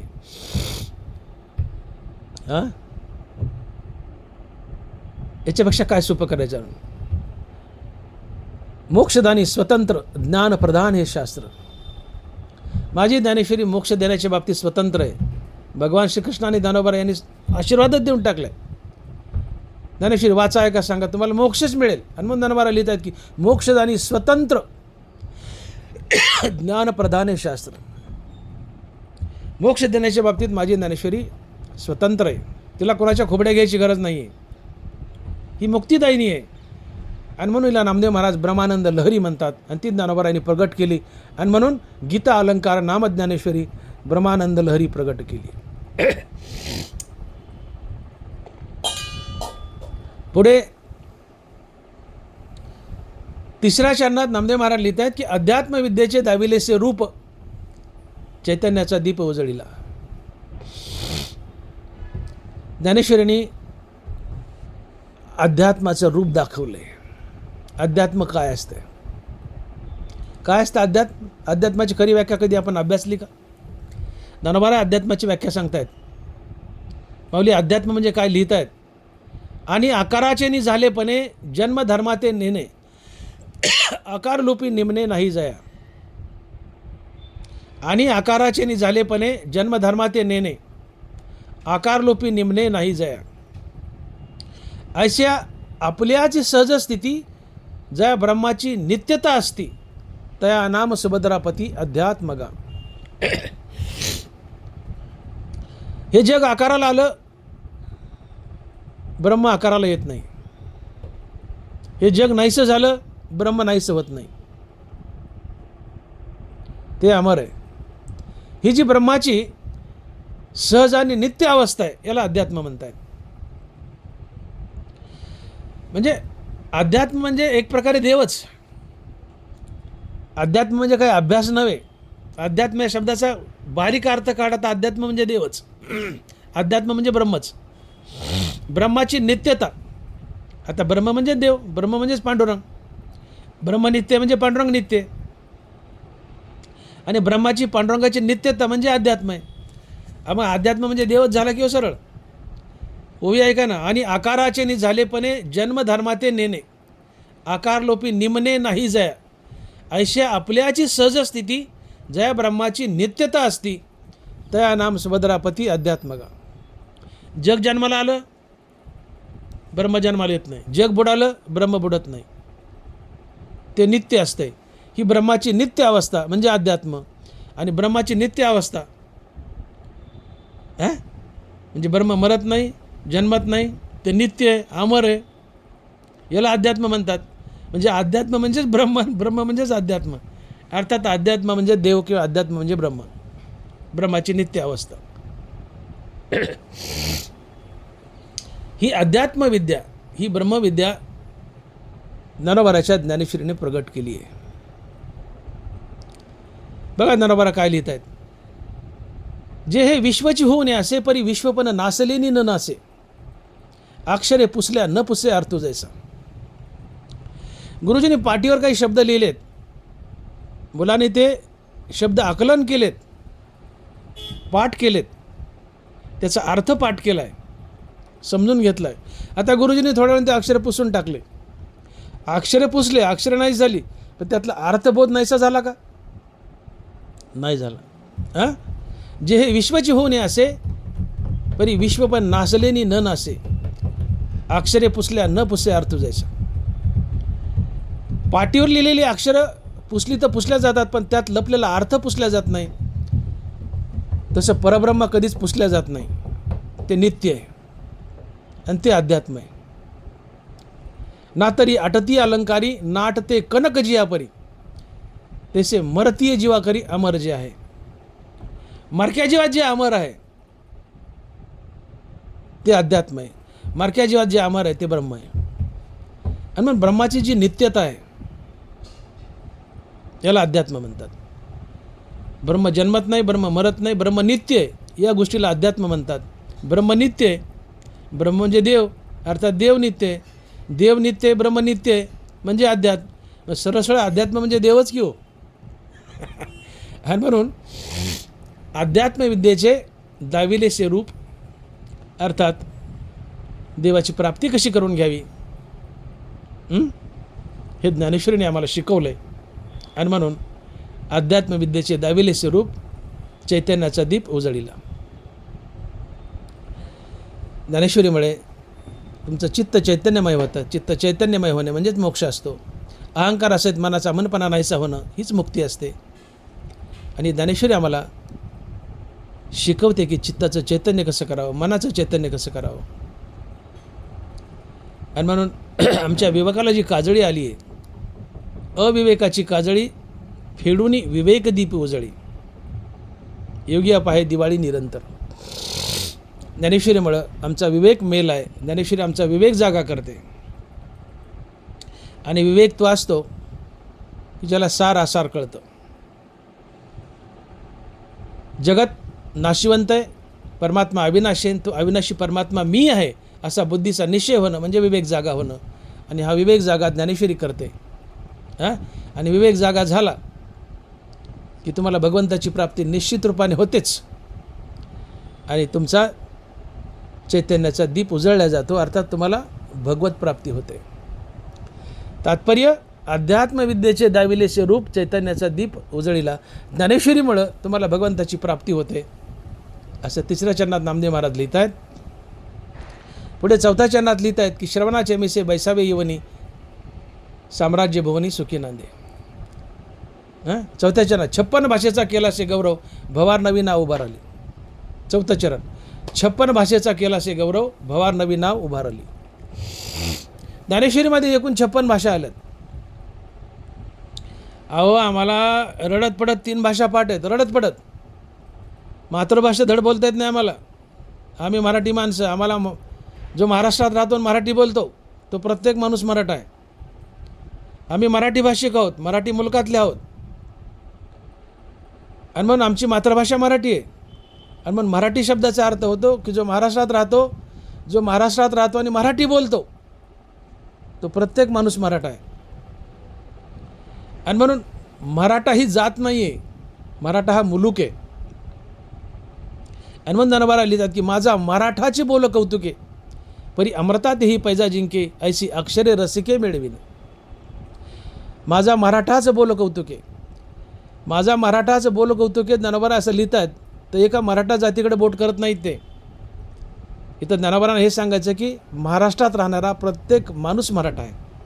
जो मराठी बोलतो, महाराष्ट्रात राहतो, तो प्रत्येक माणूस मराठा आहे.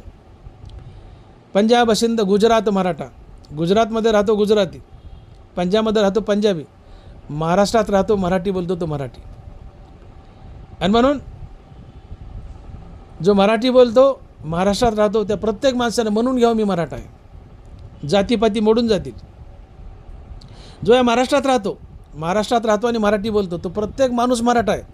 आम्ही प्रत्येकानं म्हणून घ्यावं. तुम्हाला कोणी जात विचारली तुम्ही कोण, तर आम्ही सगळ्यांनी म्हणू आम्ही मराठा आहेत. का ज्ञानोबा मराठीची व्याख्या करतात. जो महाराष्ट्रात राहतो आणि मराठी बोलतो, तो प्रत्येक माणूस मराठा आहे. आणि मग मराठा शब्द ज्ञानोबाने लिहिले, माझा मराठाची बोल कौतुके. ते एका मराठा जातीकडे बोट केलेलं नाही, अख्ख्या महाराष्ट्राकडे बोट केले. आणि ज्ञानोबा सांगतात की जो महाराष्ट्रात राहतो आणि मराठी बोलतो, तो प्रत्येक माणूस मराठा आहे. आम्ही मराठा म्हणून घ्यावं. कोणत्या जातीचे असू दे, आम्ही मराठा म्हणून घ्यावं. जातीपाती नाहीसे होतील, भांडणं मिटून जातील, देश स्थिर होईल, महाराज स्थिर होईल.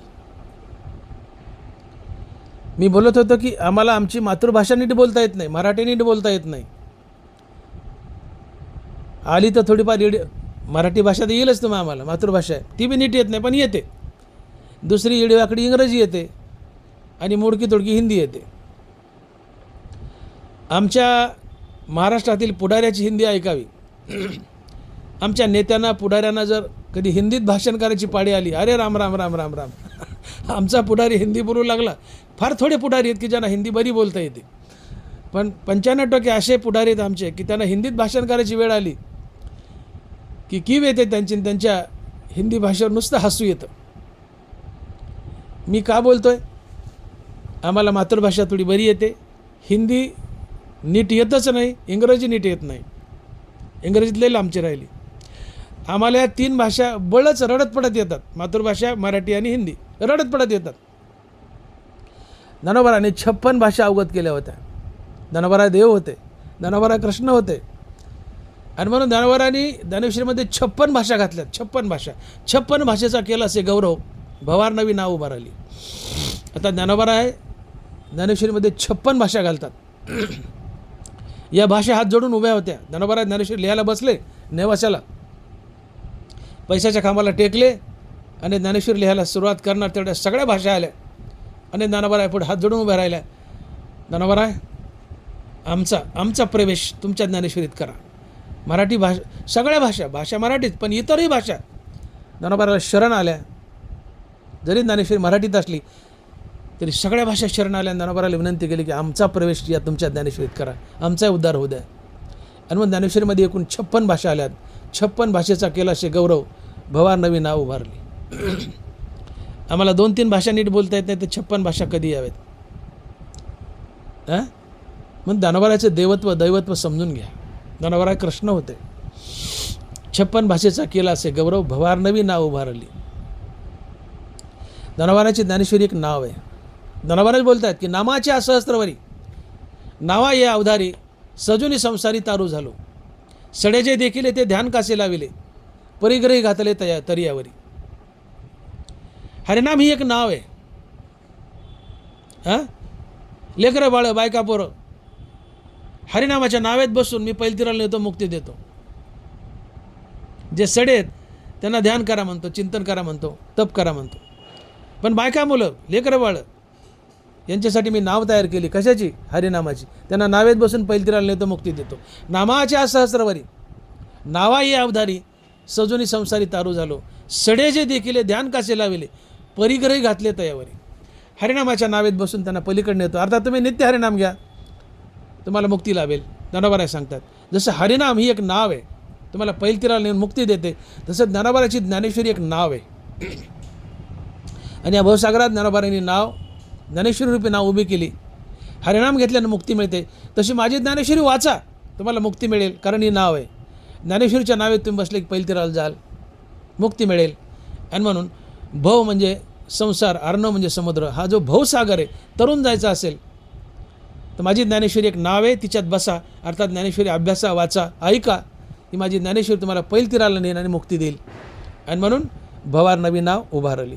56 भाषेचा केलासे गौरव, भवार नवी नाव उभारली.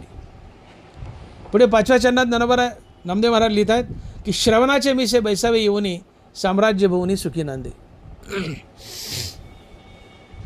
नविदा भक्ती, त्यात श्रवण भक्ती आहे. या श्रवण भक्तीला फार महत्त्व दिलं आहे. श्रवणाचे मिसे बैसावे येऊनी, साम्राज्य भुवनी सुखी नांदे. इथं पुन्हा तेच आलं. श्रवणे पाठे अर्थे, गीता निधी मोक्ष आरोते, जैसा समर्थदाता कवनाते नास्ती न म्हणे. समर्थाच्या पंक्ती भोजने, तळिल्यावरिल्या एकची पक्वाने. नरवाला म्हणतायत की ज्याला ज्ञानेश्वरी वाचता येते त्यांनी वाचावी, ज्याला वाचून सांगता येते त्यांनी सांगावी. फळ काय तर मोक्ष. पण ज्याला वाचता येत नाही, सांगता येत नाही, त्यांनी काय करावं? तर नरवाला म्हणतात तू नुसतं ये आणि बस आणि ज्ञानेश्वरी ऐक, तुला हे फळ तेच, काय तर मोक्ष.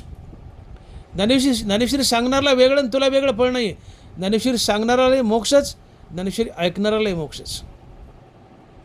श्रवणे पाठे अर्थे, गीता निधी मोक्ष आरोते, जसा समर्थदाता कवनाते नास्ती न म्हणे. गीता ज्ञानेश्वरी वाचा, ऐका, सांगा, ती तुम्हाला डायरेक्ट मोक्ष देते. अलीकडच्या फडतूस फळात अडकत नाही. देऊ शकते पण त्यात अडकत नाही. ती डायरेक्ट तुम्हाला मोक्षच देते. आणि म्हणून ज्ञानेश्वरी ही एक नाव आहे. तिच्यात बसा. जसे हरिनाम नाव आहे, तिच्यात बसा, तुम्ही मुक्त व्हाल. ज्ञानेश्वरी एक नाव आहे, तिच्यात बसा, तुम्ही मुक्त व्हाल. अर्थात माझी ज्ञानेश्वरी अभ्यासा, वाचा, ऐका, सांगा, तुम्हाला मोक्षच मिळेल. आणि म्हणून मनाचा मारू न करिता, इंद्रिया दुःख न देता, येतं मोक्ष अशा इता श्रवणाची माझी. नरवास लिहित आहेत. मनाचा मारू न करता, इंद्रिया दुःख न देता. बाकीचे जे मार्ग आहेत भगवत प्राप्तीचे, इंद्रियाला दुःख द्यावं लागतं, इंद्रियाचा कोंडमारा करावा लागतो, मन ताब्यात ठेवावं लागतं, तेव्हा तुम्ही मुक्तीच्या दिशेने जाता, मुक्ती मिळते. पण इथे मनाचा मारू न करता, इंद्रिया दुःख न देता, इथं मोक्ष अशा इथं श्रवणाची माझी. इंद्रियाचा कोंडमारा नको, मनाला ताब्यात धरायचं नको, काय ना, नुसती या ज्ञानेश्वरी ऐका. नुसती ज्ञानेश्वरी ऐकल्यानं तुम्हाला मोक्ष. इथं मोक्ष अशा इथं श्रवणाची माझी. आणि म्हणून तुम्ही ज्ञानेश्वरी सांगितली तर तुम्हाला काही वेगळं फळ आहे, आणि ज्ञानेश्वरी ऐकली तर वेगळे फळ आहे. असा गीतेपाशी ज्ञानेश्वरीपाशी पंक्तीभेद नाही आहे. गीता सांगतो म्हणून फार मोठा आहे नाही आहे, गीता ऐकतो म्हणून लहान आहे असं नाही आहे. सांगणारा ऐकणारा एकाच तारोच्या पारड्यात ज्ञानोबांनी मोजलेत. माझी ज्ञानेश्वरी सांगा, फळ काय? मोक्ष. माझी ज्ञानेश्वरी ऐका, फळ काय? मोक्षच. सांगणारा अभ्यासू म्हणून मोठं फळ, ऐकणारा लहान आहे, अडाणी म्हणून लहान फळ, असं नाही आहे. गीतेपाशी पंक्तीभेद नाही आहे. ऐका, सांगा, मोक्षच. हिला कुठल्या प्रकारे हँडल करा तुम्ही. पारायण करा, मोक्ष. वाचा, मोक्ष. ऐका, मोक्ष. सांगा, मोक्ष.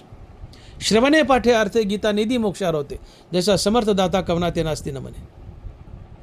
आणि म्हणून नुसती ज्ञानेश्वरी ऐकायला बसा, कीर्तन प्रवचन ऐका. नुसती ज्ञानेश्वरी ऐकल्यानं तुम्हाला मोक्ष मिळेल आणि तुम्हाला साम्राज्य भुवन प्राप्त होईल, अर्थात मोक्ष प्राप्त होईल. श्रवणाचे मिसे बैसावे येवनी, साम्राज्य भुवनी सुखी नांदे. तुम्ही माझी ज्ञानेश्वरी नुसती ऐका, तुम्हाला काय मिळेल? तर मोक्ष मिळेल. आणि शेवटी शेवटच्या चरणात नामदेव महाराज लिहित आहेत की नामामने ग्रंथ श्रेष्ठ ज्ञानदेवी एकतरी ओवी अनुभवावी. नामामने ग्रंथ श्रेष्ठ ज्ञानदेवी एकतरी ओवी अनुभवावी. नामदेव महाराज म्हणतात की ज्ञानेश्वरी हा ग्रंथ सगळ्या ग्रंथात श्रेष्ठ आहे. गीता हा ग्रंथ सगळ्या ग्रंथात श्रेष्ठ आहे. गीता आणि ज्ञानेश्वरी एकच. नामामने ग्रंथ श्रेष्ठ ज्ञानदेवी एकतरी ओवी अनुभवावी. ज्ञानोबा ज्ञानेश्वरीतच पुरावा देत आहेत की सगळ्या ग्रंथात श्रेष्ठ कोण आहे. ज्ञानोबा लिहित आहेत, भानुभूषिता प्राचिया सतेजा दिशा आगविया, तसे शास्त्रेश्वरा गीता या सनाते शास्त्रे. वो भी नीट आहे का? भानुभूषिता प्राचिया सतेजा दिशा आगविया, तसे शास्त्रेश्वरा गीता या सनाते शास्त्रे. पूर्व दिशेला सूर्य उगवला की सगळ्या दिशा उजळून निघतात, सतेज होतात. तसे सगळे ग्रंथ गीतेजवळ ज्ञानेश्वरीजवळ आले की सनात होतात. तात्पर्य सगळे ग्रंथ हे अनाथ आहेत आणि ते गीता ज्ञानेश्वरीजवळ आल्यानंतर सनाथ होतात. का? तर गीता ज्ञानेश्वरी शास्त्राचा ईश्वर आहे. तसे शास्त्रेश्वरा गीता या सनाथे शास्त्रे. जगातील प्रत्येक ग्रंथ हा अनाथ आहे. तो ग्रंथ जेव्हा गीता ज्ञानेश्वरीजवळ येईल तेव्हाच तो सनाथ होतो. का? तर गीता ज्ञानेश्वरी शास्त्राचा ईश्वर आहे आणि म्हणून गीता ज्ञानेश्वरी सर्व ग्रंथात श्रेष्ठ आहे. आणि म्हणून ज्ञानेश्वरी नुसती वाचू नका, ज्ञानेश्वरी जगा. वाचावी ज्ञानेश्वरी, डोळा पहावी पंढरी. श्री संत जनाबाई म्हटल्या की वाचावी ज्ञानेश्वरी, डोळा पहावी पंढरी. ज्ञान होय मुडा, अतिमूर्ख त्या दगडा. ज्ञानेश्वरी वाचा, ज्ञानेश्वरी जगा. एकतरी ओवी अनुभवावी. अर्थात एक तरी ओवी आपल्या कृतीमध्ये आणावी. 9033 ओव्या आहेत. यातली कुठली तरी एखादी ओवी आपल्या कृतीमध्ये आणा. तात्पर्य तुम्ही ज्ञानेश्वरी जगा. एक ओवी कृतीत आणली की बाकीच्या 9033 वेळा आपाप हळूहळू कृतीत येतीलच. इथं नामदाराला एकच सांगायचं की तुम्ही ज्ञानेश्वरी नुसती वाचू नका, ज्ञानेश्वरी जगा. तुम्ही ज्ञानेश्वरी जगले तर तुम्ही सहज पैलतीराला जाल, तुम्ही मुक्त व्हाल. आणि ग्रंथोपजीवे बरोबर आहे. पसायदानात काय म्हणतात की ज्ञानेश्वरी नुसती वाचू नका, ही जगा. ग्रंथोपजीवीये. ग्रंथ विकून त्याच्यावर उपजीविका करू नका. ग्रंथ जगा. ज्ञानेश्वरी विकून पैसा मिळवू नका. ज्ञानेश्वरी विकता त्यांना तर अल्पशा नफ्यामध्ये ती विकावं लागेल, तो भाग निराळा. पण माझी ज्ञानेश्वरी विकून पैसा मिळवू नका, तिच्यावर उपजीविका करू नका. ज्ञानेश्वरी जगा. आणि ग्रंथोपजीवीये विशेषी लोकीये, द्रष्टा द्रष्ट विजय व्हावेजी. आणि ग्रंथोपजीवीये, माझी ज्ञानेश्वरी जगा, अनुकरणात आणा. फायदा काय? द्रष्टा अद्रष्ट विजय व्हावेजी. तुम्हाला द्रष्ट आणि अद्रष्ट दोन्ही गोष्टीवर विजय प्राप्त होईल. अद्रष्ट म्हणजे न दिसणारा देव, अद्रष्ट म्हणजे डोळ्यानं न दिसणारा देव, आणि द्रष्ट म्हणजे संसारातील बरकत. तुम्ही जर माझी ज्ञानेश्वरी जगले, वाचा आणि जगा, ज्ञानेश्वरी जगले तर तुम्हाला संसारात बरकत तर येईल, पण न दिसणारा देवही दिसेल, तुम्ही मुक्त व्हाल. आणि म्हणून नामा म्हणे ग्रंथ श्रेष्ठ ज्ञानदेवी, एकतरी ओवी अनुभवावी. नामदेव महाराज म्हणतात की ज्ञानेश्वरी हा ग्रंथ सर्व ग्रंथात श्रेष्ठ आहे. का? तर जगातील सगळे ग्रंथ अनाथ आहेत आणि जेव्हा ते ग्रंथ ज्ञानेश्वरीजवळ येतील तेव्हा ते सनाथ होतात. आणि अशी सर्व ग्रंथाची ईश्वर असलेली ज्ञानेश्वरी, ही ज्ञानेश्वरी तुम्ही वाचा, अनुभवा, जगा. ती तुमच्या संसारात बरकत देईल, तुम्हाला मुक्त करेल. आणि म्हणून नामा म्हणे ग्रंथ श्रेष्ठ ज्ञानदेवी, एकतरी ओवी अनुभवावी. विठोबाय रखुमाई. जय जय विठोबाय रखुमाई. विठोबाय रखुमाई. जय जय विठोबाय रखुमाई. जय जय विठोबाय रखुमाई. यथामती आपण अभंगाचा भावार्थ पाहिला आहे. 2 मिनिटात सारांश. नामदेव महाराज म्हणतात, ज्ञानराज माझी योग्यांची माऊली, जेने निगमवल्ली प्रगट केली. गीता अलंकार नामज्ञानेश्वरी, ब्रह्मानंद लहरी प्रगट केली. अध्यात्मविद्येचे दाविलेसे रूप, चैतन्याचा दीप उजळिला. 56 भाषेचा केलासे गौरव, भवार नवी नाव उभारिली. श्रवणाचे मिसे बैसावी येवनी, साम्राज्य भुवनी सुखी नांदे. नामामने ग्रंथ श्रेष्ठ ज्ञानदेवी, एकतरी ओवी अनुभवावी. नामदेव महाराज म्हणतात, ज्ञानोबराय हे ज्ञानाचे राजे आहेत. ते योग्याची अर्थात भक्तांची माऊली आहेत. त्यांनी वेदरूपी अर्थात ज्ञानेश्वरीरूपी वल्ली अर्थात औषध निर्माण केले. आणि ज्ञानेश्वरीरूपी औषध तुम्ही पिलात अर्थात ज्ञानेश्वरी अभ्यासली, ज्ञानेश्वरी जगलात तर तुम्हाला मुक्ती लाभेल, तुमचा भवरोग जाईल.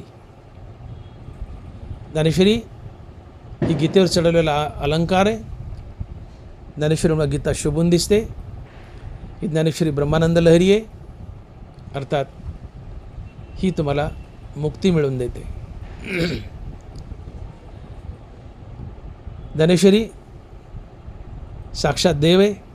अध्यात्मविद्येचे दाविले स्वरूप. अध्यात्म म्हणजे साक्षात देवच. ज्ञानेश्वरी देवच आहे आणि ती देवाचीच प्राप्ती करून देईल. या ज्ञानेश्वरीमध्ये 56 भाषा आल्यात आणि ही ज्ञानेश्वरी एक नाव आहे. हिच्यात बसा, अर्थात ही अभ्यासा. तुम्ही पैलतीराला तरुण जाल, मुक्त व्हाल. ज्ञानेश्वरी वाचता येत नाही, सांगता येत नाही, ठीक आहे. नाही वाचता आलं, नाही सांगता आलं, हरकत नाही. येऊन बसा ना, ऐका, तुम्हालाही मोक्षच. पण ज्ञानेश्वरी ऐका, मुक्त व्हाल. अशी ज्ञानेश्वरी जी मुक्तिदायिनी आहे, ही सर्व ग्रंथात श्रेष्ठ आहे, सर्व ग्रंथाचा ईश्वर आहे. ती वाचा, जगा, तुम्ही मुक्त व्हाल. ज्ञानेश्वर माऊली, ज्ञानराज माऊली तुकाराम.